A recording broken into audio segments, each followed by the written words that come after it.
Welcome back. A box of explosives brought to a police station in the North Island town of Martin has now been removed. Imogen Wells is there and joins us now. And Imogen, you have some new details on what was found exactly. That's right, Simon. Police have just informed me that they weren't explosives, but instead a box of detonators, standard detonators and electrical detonators. We know this because the Defence Force deployed from Wellington has, as you can see, completed their scene examination and discovered that those items weren't explosives. You can imagine that the situation wrapped up quite promptly. But this is where it all played out. Where that blue car is behind me is where the person parked before walking into Martin Police Station just here, telling police that they had what they thought was a box of explosives in the car that they'd found somewhere else. Now, of course, police were very quick to act. Cordons were set up just behind us here. Both ends of the street, neighbouring streets were also closed. The police station was evacuated, and of course, we're in quite a central part of Martin here, so other businesses, other shops, other buildings were also evacuated, including the local doctor's surgery just next door. Everybody had to leave, and all the patients had to leave, and we all left for about an hour and a half, and had to move off down the street. And they cordoned off the area.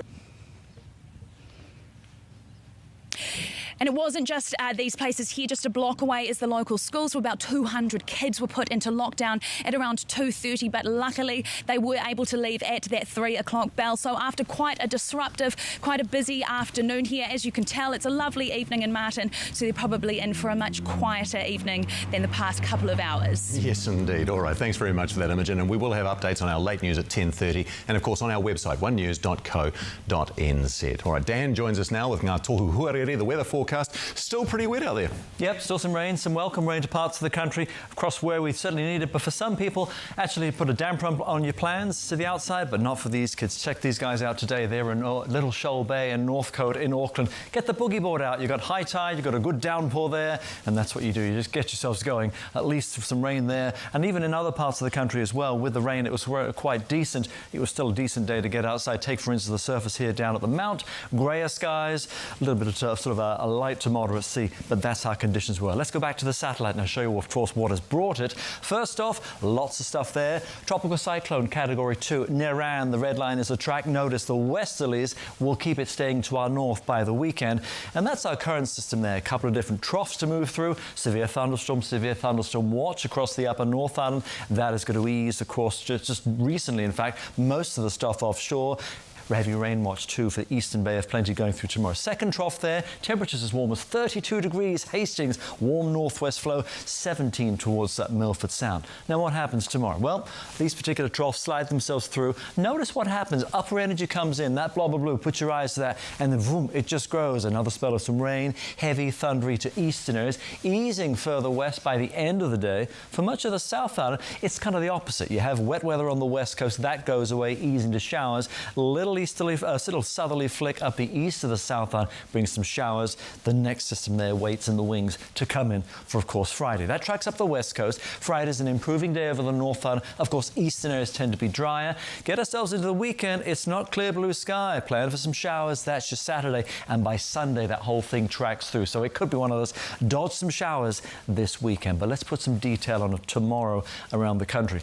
Yeah, that's what you start with. So it starts off damp. Grab the raincoat across parts of Northland and you'll see what I mean. Look at this. This could be heavy. This could turn thundery. More likely the first part of the day from Kaitaia down to Whitianga. Same sort of thing for Auckland. Raincoat as you step to the outside. Watch for some heavy thundery rain. That eases westerly. It eases back to showers by the afternoon. Around the region, same sort of thing. And watch out for some of those heavier downpours. All useful rain.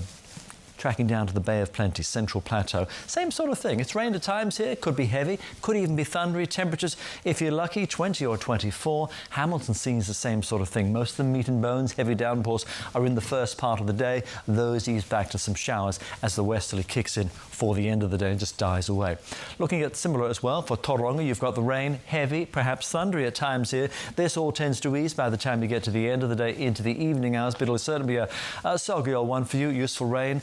tracking our way east, more likely starting off a little bit later, but you do pick up the wet weather. See it here, just come to life for many spots into the afternoon, into the evening. Could be the odd heavy one as well. Further west, more likely in the morning, the rain is heavy, perhaps thundery to New Plymouth. More likely just some showers to Levin, improving for you in the afternoon and 21. Morning showers for Wellington, 20 degrees. You're back into the sunshine, keeping that northerly through the course of the day and around the region. Raincoats in the morning at the bus stop, but by the afternoon you're brighter, drier, still keeping that same northerly. You aren't too bad over parts of the south, and remember things are improving. So Nelson, Blenheim, you're fine. Westport, you lose those showers tending by the end of the day. Evening shower maybe for Nelson, for Blenheim. I think for Christchurch you are dry. You're just sort of in between that little dry zone of sorts, 23. But believe it or not, for some spots further south you could see some showers. Darfield may pick up one. That's a late day shower. And notice as well, further south with that little southerly change flicking in, you could pick up some showers to Ashburton, Timaru in through the day. West Coast sees the rain easing back by the afternoon. It's just a chance for a morning shower for Queenstown, 17 degrees. And I think everywhere else you're looking pretty similar across the rest of the South Island. Around here, just a morning shower, improving, overall in pretty decent shape. And then looking at things really from much of the far south, far west, wet weather here, but it's a pretty decent looking day in Gore. 18 degrees, you're dry. And for much of Dunedin, the day starts off with just some showers. Those tend to sort of linger, but it will be slowly improving as you get towards the end of the day, finishing at 18, 19 for Moskill. And that's the weather for now. Much appreciated. Thank you very much, Dan. Time now for 7 Sharp. And are we wasting money in the kitchen, Jeremy? Yes, Simon, that's the question we're asking tonight. Will your food taste better if it's cooked in a fancy pants frying pan? We'll have the answer in